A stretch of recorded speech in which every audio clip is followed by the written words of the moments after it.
साथियों नमस्कार, प्रिय विद्यार्थियों नमस्कार। मैं हूं प्राध्यापक शांतिलाल उस्तोई और आप देख रहे हैं SLB Hindi tricky YouTube channel. साथियों आज हम पढ़ेंगे कक्षा 12 हिंदी अनिवार्य की पाठ्यपुस्तक आरोह के काव्यखंड का अध्याय नंबर 4, जिसके अंतर्गत हम पढ़ेंगे रघुवीर साहे की एक छोटी सी कविता कैमरे में बंद अपाहिज। हाँ, अपाहिज जिसे अपन दिव्यांग कह सकते हैं। दिव्यांग से पहले विकलांगता नाम भी आता था। तो कैमरे में बंद अपाहिज, अपाहिज असहाय, लाचार, दिव्यांग। तो वह किस प्रकार कैमरे के सामने विवश है, लाचार है, और किस प्रकार जो लोकतंत्र का चौथा स्तंभ पत्रकारिता माना जाता है, वह एक तरीके से अपनी TRP बढ़ाने के लिए संवेदनहीनता की सारी सीमाएं पार कर देता है। तो सबसे पहले रघुवीर साहे का परिचय। जन्म 1929, लखनऊ उत्तर प्रदेश।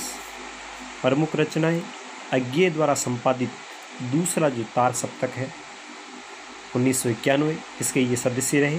ध्यान रहे अज्ञे ने 4 तार सप्तकों का संपादन किया था और उसमें 7 कवियों को रखा था। आरंभिक कविताएं तार सप्तक में। महत्वपूर्ण काव्य संकलन इनके हैं सीढ़ियों पर धूप में, आत्महत्या के विरुद्ध, हंसो हंसो जल्दी हंसो। ये पत्रकारिता के क्षेत्र में भी सक्रिय रहे। ऑल इंडिया रेडियो के हिंदी समाचार विभाग से संबंध रहे। फिर हैदराबाद से निकलने वाली पत्रिका कल्पना और उसके बाद दैनिक नवभारत टाइम्स और दिनमान के भी ये संबंध रहे। अब इनको कौन कौन से सम्मान मिले, कौन कौन से पुरस्कार मिले, तो इनको सम्मान की बात करें तो साहित्य अकादमी पुरस्कार मिला और इनका निधन 1990 दिल्ली में हुआ। इनकी रचना की कुछ पंक्तियाँ जिसका यहाँ पर जिक्र किया गया है। कुछ होगा अगर मैं बोलूँगा, मतलब बदलाव आएगा। न टूटे तिलिस्म सता का जादू न टूटे, सता का अहंकार दूर न हो तो नहीं हो, लेकिन मैं यदि बोलूँगा तो मेरे अंदर का कायर है वो टूटेगा। भले ही अपने बोलने से सत्ता में परिवर्तन नहीं आए, लेकिन जब हम बोलते हैं तो बेखौफ हो जाते हैं और अपने अंदर का जो कायरपन है वो टूट जाता है। रघुवीर साहे समकालीन हिंदी कविता के संवेदनशील नागर चेहरा है। नागर का अर्थ होता है चतुर। सड़क, चौराहा, दफ्तर, अखबार, संसद, बस, रेल और बाजार की बेलौस भाषा में उन्होंने कविताएं लिखी है। गहर मोहल्ले के चरित्रों पर कविता लिखकर इन्हें हमारी चेतना का स्थायी नागरिक बनाया है। हत्या, लूटपाट और आगजनी, राजनीतिक भ्रष्टाचार, छल छद्म इनकी कविताओं में उतरकर खोजी पत्रकारिता की सनसनीखेज रपटे नहीं रह जाते। आत्मान्वेषण यानी खुद आत्मा का अन्वेषण करना, आत्मा की खोज करने का माध्यम बन जाते हैं। ये ठीक है कि वे पेशे से पत्रकार थे, लेकिन वे सिर्फ पत्रकार ही नहीं, सिद्ध कथाकार और कवि भी थे। कविता को उन्होंने एक कहानीपन और नाटकीय वैभव भी दिया था। इनकी कविताओं में जातीय या व्यक्तिक स्मृतियाँ उनके यहाँ नहीं के बराबर है, इसलिए उनके दोनों पांव वर्तमान में ही गड़े हैं। बावजूद इसके मार्मिक उज्जास और व्यंग्य बुझी खुरदरी मुस्कानों से उनकी कविता भरी पड़ी है। छंदों के अनुशासन के लिहाज से भी वे अनुपम हैं, पर ज़्यादातर बातचीत की सहज शैली में उन्होंने लिखा है और बखूबी लिखा है, यानी बहुत ही खूब और अच्छी तरीके से लिखा है। बतौर पत्रकार और कवि घटनाओं में निहित विडंबना और त्रासदी को भी उन्होंने देखा है। रघुवीर साहे की कविताओं की दूसरी विशेषता यह है कि छोटे या लघु की महत्ता का स्वीकार करना, मतलब छोटे की महत्ता को भी स्वीकार करते हैं और छोटे और लघु है उनको अपने काव्य में स्थान देते हैं। वे महज बड़े कहे जाने वाले विषय या समस्याओं पर ही दृष्टि नहीं डालते, बल्कि जिनको समाज में हास्य पर रखा जाता है, हास्य का अर्थ किनारे पर, उनके अनुभवों को भी अपनी रचनाओं का विषय बनाते हैं। रघुवीर जी ने भारतीय समाज में ताकतवरों की बढ़ती हैसियत और सत्ता के खिलाफ भी साहित्य और पत्रकारिता के पाठकों का ध्यान खींचा है। रामदास नाम की उनकी कविता आधुनिक हिंदी कविता का एक महत्वपूर्ण उदाहरण मानी जाती है। तो कविता का नाम क्या? रामदास।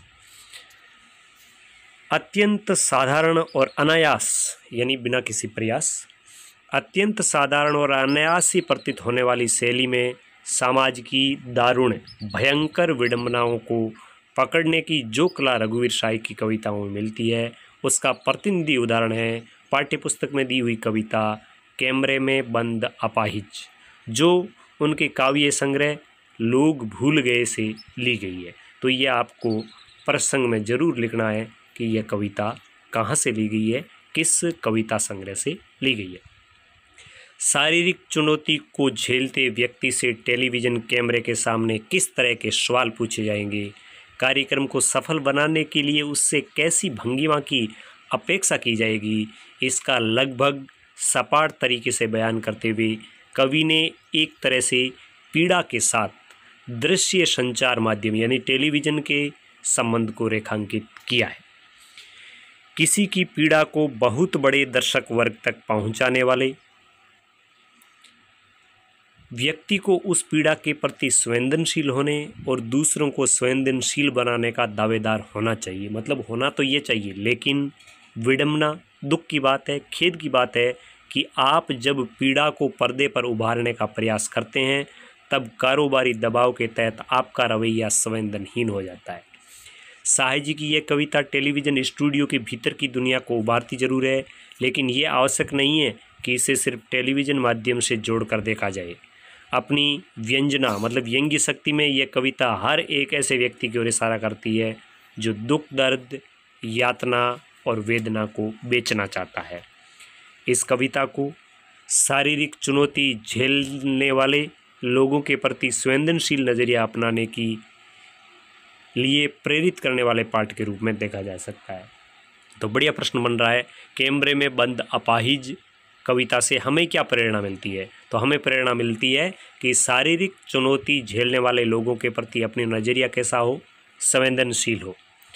इसके लिए कवि ने धूर संवेदनहीनता को रेखांकित करने का तरीका अपनाया है। वह दिखलाता है कि किस तरह करुणा जगाने के मकसद से शुरू हुआ कार्यक्रम आखिर में क्रूर बन जाता है। और किस कारण क्रूर बनता है? कारोबारी दबाव के कारण, अधिक से अधिक धनार्जन के कारण, अपनी टीआरपी बढ़ाने के कारण, अपनी लोकप्रियता बढ़ाने के कारण जो टेलीविज़न का कार्यक्रम करुणा जगाने के मकसद से शुरू हुआ था, सामाजिक कल्याण के मकसद से शुरू हुआ था, आखिर में वह कार्यक्रम क्रूर बन जाता है। यही कवि ने इस कविता के अंदर बताया है और यही कवि ने इस कविता के माध्यम से पत्रकारिता पर व्यंग्य किया है। मतलब आधुनिक पत्रकारिता में किस प्रकार विभिन्न प्रकार के टीवी चैनल है उन्हें होड़ लगी हुई है और किस प्रकार किसी दुखी व्यक्ति को, किसी दबे हुए व्यक्ति को, किसी पीड़ित व्यक्ति को वो सामने लाकर उसके दुख को झकझोरते हैं और अपनी संवेदनहीनता का परिचय देते हैं। कविता कैमरे में बंद अपाहिज, जैसा कि आप शीर्षक देख रहे हैं, कैमरे में बंद अपाहिज।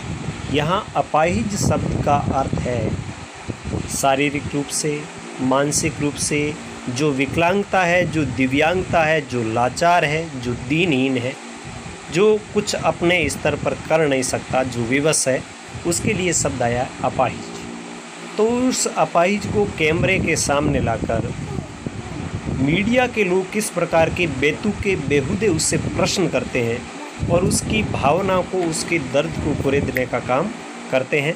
तो यहाँ पे क्या कहा है, हम दूरदर्शन पर बोलेंगे, हम समर्थ शक्तिवान, हम एक दुर्बल को लाएंगे एक बंद कमरे में।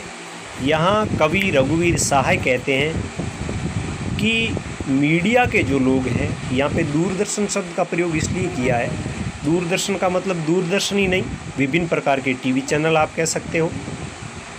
तो हम दूरदर्शन पर बोलेंगे और क्या कहेंगे कि हम समर्थ शक्तिवान, कि हम सब कुछ करने में समर्थ है, हम सबसे अधिक शक्तिशाली है, हम एक ऐसे दुर्बल को लाएंगे एक बंद कमरे में, हम एक ऐसे दिव्यांग को, एक ऐसे दुर्बल को, एक ऐसे कमज़ोर को एक बंद कमरे में लाएंगे। जैसा कि हम अक्सर देखते हैं कि विभिन्न प्रकार के जो टीवी चैनल हैं उन पर, विभिन्न प्रकार के टीवी के जो पर्दे हैं उन पर इस प्रकार के कार्यक्रम हम देखते हैं। और वो लाने के बाद क्या करते हैं, उससे पूछेंगे। अब मीडिया के जो लोग हैं, जो उस चैनल का एंकर है, जो संवाददाता है, वो किसी अपाहिज से क्या पूछता है। इन प्रश्नों को आप सोचिए। इनको सोचने के बाद, इनको सुनने के बाद आपका मन अपने आप इनका उत्तर दे देगा। तो उससे पूछेंगे, तो आप क्या अपाहिज हैं?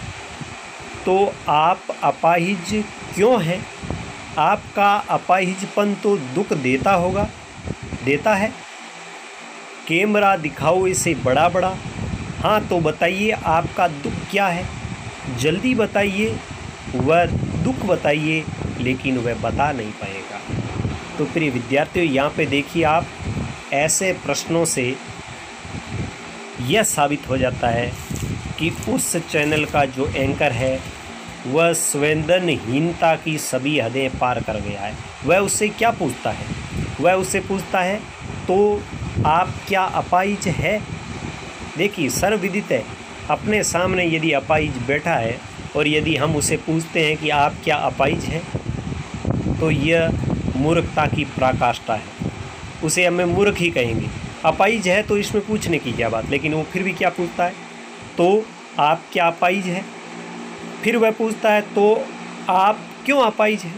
अब देखिए, अपाहिज क्यों है, इसका पास, अपाहिज के पास कोई उत्तर होगा क्या? लेकिन फिर भी वो अपने चैनल की टीआरपी बढ़ाने के लिए, श्रोताओं को लुभाने के लिए उसे बेहुदा बेतुका अनर्गल प्रश्न करता है कि आप अपाहिज हैं। फिर वह पूछता है, आपका अपाहिजपन दुख देता होगा। सर्वविदित है कि अपाहिजपन दुख ही देता है, कभी आनंद नहीं देता।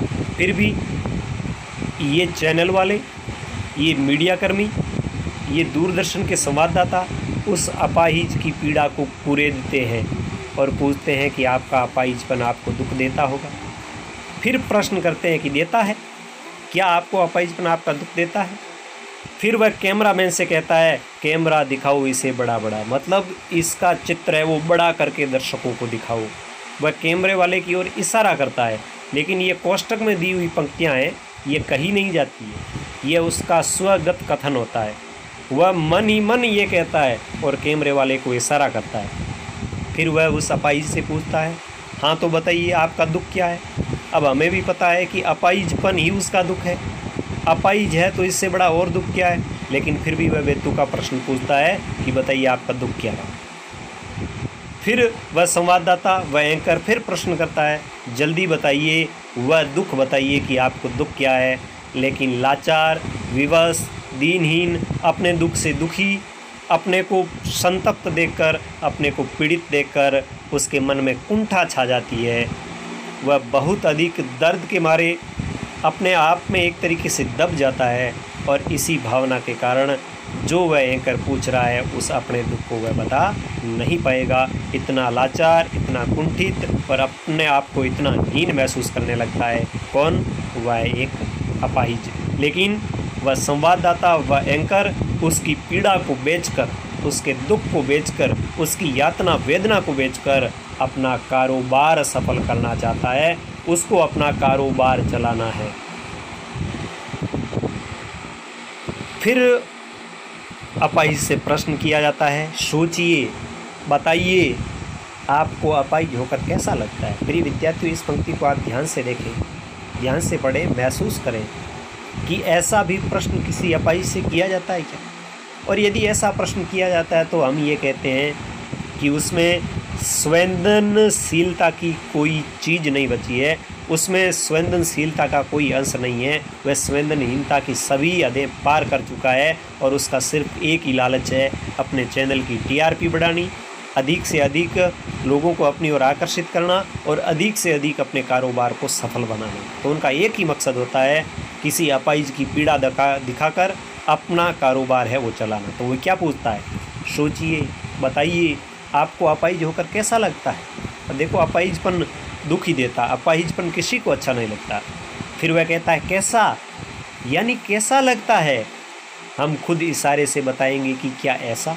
अब वह संवाददाता मन ही मन उससे ये बताने की चेष्टा करता है कि बताइए कि आपको कैसा लगता है, या फिर हम जो आपको बता रहे हैं ऐसा लगता है। सोचिए, बताइए, थोड़ी कोशिश करिए, ये अवसर खो देंगे, आप जानते हैं। अब देखिए वह कह रहा है सोचिए, अपने उस दुख के बारे में बताइए, बताइए, थोड़ी कोशिश कीजिए कि आपको अपाहिजपन दुख देता है, आपको अपाहिज होकर कैसा लगता है। आपको लाखों लोग टीवी पर देख रहे हैं, यदि आप अब नहीं बताएंगे तो अपने अपाहिजपन को बताने का यह अवसर आप खो देंगे, क्योंकि लाखों करोड़ों लोग इस वक्त आपको देख रहे हैं। तो देखिए यहाँ पर जो कारोबारी मीडिया है उसका क्या दृष्टिकोण है, उसका एक हीन रवैया, उनकी एक हीन सोच, उनका एक हीन दृष्टिकोण यहाँ उभर कर अपने सामने आता है। अब आप जानते हैं कि कार्यक्रम को रोचक बनाने के वास्ते मतलब के लिए आप जानते हैं ये सभी प्रश्न क्यों पूछे जाते हैं उस संवाददाता के द्वारा, केवल और केवल अपने कार्यक्रम को रोचक बनाने, अपने चैनल की टीआरपी यानी आप कह सकते हैं लोकप्रियता बढ़ाने, और अपने इस कारोबार को अधिक से अधिक सफल बनाने के लिए वे इस प्रकार के प्रश्न पूछते हैं और एक तरीके से संवेदन शून्य हो जाते हैं।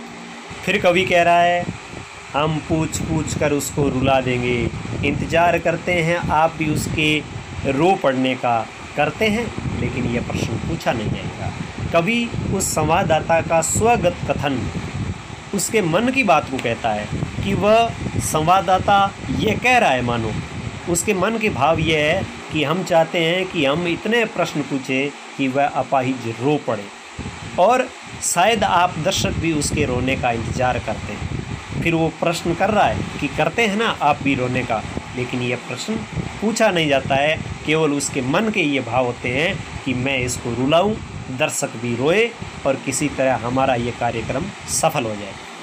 फिर वह एंकर अपने कैमरामैन को कहता है, क्या कहता है, वो कहता है फिर हम पर्दे पर दिखलाएंगे फूली हुई आँख की एक बड़ी तस्वीर, बहुत बड़ी तस्वीर, और उसके होठों पर एक कसमसाहट भी। आशा है आप इसे उसकी अपंगता की पीड़ा मानेंगे। वह संवाददाता फिर कहता है, उसके मन के भाव क्या है उसको कवि कह रहा है, वह संवाददाता तो मन ही मन कह रहा है, लेकिन उसके मन के भावों को कवि स्पष्ट कर रहा है कि कारोबारी मीडिया का दृष्टिकोण क्या है। कवि कहता है कि उस एंकर की ये भावना होती है कि वह कैमरामैन को इशारा करता है, उस अपंग व्यक्ति, अपाहिज व्यक्ति के दुख के कारण, रोने के कारण सूजी हुई बड़ी बड़ी आँखें, उसको जूम करके टीवी के पर्दे पर दिखाया जाता है। उसके होठों पर दर्द की एक अजीब सी कसमसाहट है, उसको दिखाया जाता है, ताकि आप मतलब दर्शक लोग ये माने कि इसकी सूजी हुई बड़ी बड़ी आँखें और होठों की कसमसाहट ये अपने आप में क्या बयां कर रही है, अपंगता की पीड़ा। आप माने कि ये अपंग है, इसलिए ये पीड़ित है, ये इसका दुख है जो उभर कर आँखों के रास्ते, होठों के रास्ते हमें दिखाई दे रहा है। वह संवाददाता फिर कह रहा है, उस अपाहिज से फिर प्रश्न कर रहा है, एक और कोशिश, दर्शक धीरज रखिए, देखिए हमें दोनों संग रुलाने, ये भी पूछा नहीं जाएगा, दोनों संग रुलाने। वह संवाददाता, वह एंकर फिर दर्शकों से कह रहा है कि हम एक कोशिश और कर रहे हैं, दर्शक लोग धैर्य बना कर रखिए, देखिए हमें अपाहिज को भी रुलाना है और हमें आपको ही रुलाना है, यानी दर्शक और अपाहिज दोनों को रुलाया जाएगा, तब वह कार्यक्रम सफल होगा। तो ये दृष्टिकोण किसका है, उस दूरदर्शन के संवाददाता का और उस दूरदर्शन के एंकर का। फिर आगे क्या पूछा जाता है, कवि कह रहा है, कवि रघुवीर साहे कहते हैं कि आप और वह दोनों, हमें दोनों संग रुलाने हैं, आप और वह, यानी आप दर्शक लोग और वह मतलब अपाहिज। फिर वह एंकर, फिर वह संवाददाता कैमरामैन की ओर इशारा करते हुए कह रहा है, कैमरा बस करो, नहीं हुआ, रहने दो, पर्दे पर वक्त की कीमत है, अब मुस्कुराएंगे हम। तो यहाँ देखिए वक्त की कीमत है इनके लिए, कारोबारी मीडिया के लिए वक्त सबसे बड़ा है। जब समय पूरा हो जाता है तो ये उस वृत्तांत को, उस कार्यक्रम को वहीं रोक देते हैं जब इनको लगता है कि हम अब इस उद्देश्य में सफल नहीं होंगे, अपना ये कार्यक्रम सफल होता नहीं दिख रहा है। तो जब संवाददाता को लगता है कि यह कार्यक्रम सफल नहीं हो पा रहा है, वह अपाहिज नहीं रो रहा है, अपाहिज नहीं रोने के कारण दर्शक नहीं रो रहा है, तो वह कैमरामैन की ओर इशारा करके कहता है कि बस करो, नहीं हुआ, मतलब अपाहिज नहीं रोया, कार्यक्रम सफल नहीं हुआ, रहने दो, क्योंकि पर्दे पर वक्त की कीमत है। अब एक बनावटी मुस्कुराहट दिखाएंगे, अब मुस्कुराएंगे हम मुस्कुराएंगे, मतलब नकली मुस्कुराहट। अब हम मुस्कुराएंगे और फिर क्या कहेंगे? आप देख रहे थे सामाजिक उद्देश्य से युक्त कार्यक्रम। अब वह संवाददाता दर्शकों से कहेगा मुस्कुराकर कि आप देख रहे थे सामाजिक उद्देश्य से युक्त कार्यक्रम। नाम क्या दिया है? सामाजिक उद्देश्य, लेकिन यथार्थ में सामाजिक न कल्याण का अंश है यहाँ पे, न सामाजिक उद्देश्य का यहाँ पे कोई अंश है। केवल और केवल उद्देश्य यही है, अधिक से अधिक धनार्जन, अधिक से अधिक लोकप्रियता हासिल करना और अधिक से अधिक अपने चैनल की टीआरपी बढ़ाना, अधिक से अधिक अपने आप को समर्थ और शक्तिमान दिखाना। बाकी सामाजिक उद्देश्य का तो यहाँ पे कोई अंश भी नहीं है। तो यहाँ पे कवि ने क्या किया है? मीडिया है, जो आधुनिक मीडिया है, उस पर क्या किया है? व्यंग्य किया है। बस थोड़ी कसर रह गई, मतलब हम रुलाना चाह रहे थे, वह रोया नहीं, दर्शकों को रुलाना चाह रहे थे, लेकिन दर्शक भी नहीं रहे, थोड़ी कसर रह गई। हमारा जो मकसद था, हमारा जो मंसूबा था, उसमें हम कामयाब नहीं हुए, ये कसर रह गई। और फिर वह आखिर में बोलता है कि सभी श्रोताओं का धन्यवाद। तो प्रिय विद्यार्थियों, यहाँ इस कैमरे में बंद अपाहिज कविता के माध्यम से कवि ने हमें यह संदेश दिया है कि हमें अपाहिज लोग, विकलांग लोग, दिव्यांग लोग, लाचार लोग, उनके प्रति हमें सहानुभूति रखनी चाहिए, उनके प्रति हमें संवेदनशील होना चाहिए। आधुनिक युग में मीडिया किस प्रकार अपने कारोबार को सफल बनाने के लिए क्रूर हो जाता है, उस आधुनिक मीडिया पर इस कविता के माध्यम से व्यंग्य किया गया है। मीडिया ही नहीं, जहाँ कहीं कोई व्यक्ति किसी व्यक्ति के दुख को बेच रहा है, किसी व्यक्ति की यातना को बेच रहा है, किसी व्यक्ति की वेदना को बेच रहा है और अपने स्वार्थ की सिद्धि कर रहा है, अधिक से अधिक धनार्जन करना चाहता है, अपने कारोबार को सफल करना चाहता है, ऐसे लोगों पर भी कवि ने इस कविता के माध्यम से व्यंग्य किया है और साथ ही साथ हमें प्रेरित किया है, शिक्षा दी है कि हमें ऐसे लोगों के प्रति सदैव संवेदनशील होना चाहिए, ऐसे लोगों के प्रति सदैव हमें इनकी सहायता के लिए तत्पर रहना चाहिए, इनके साथ हमारा व्यवहार है वो सहानुभूतिपूर्ण होना चाहिए। तो प्रिय विद्यार्थियों, उम्मीद करता हूँ कि इस कविता का एक्सप्लेन आपको समझ आया होगा।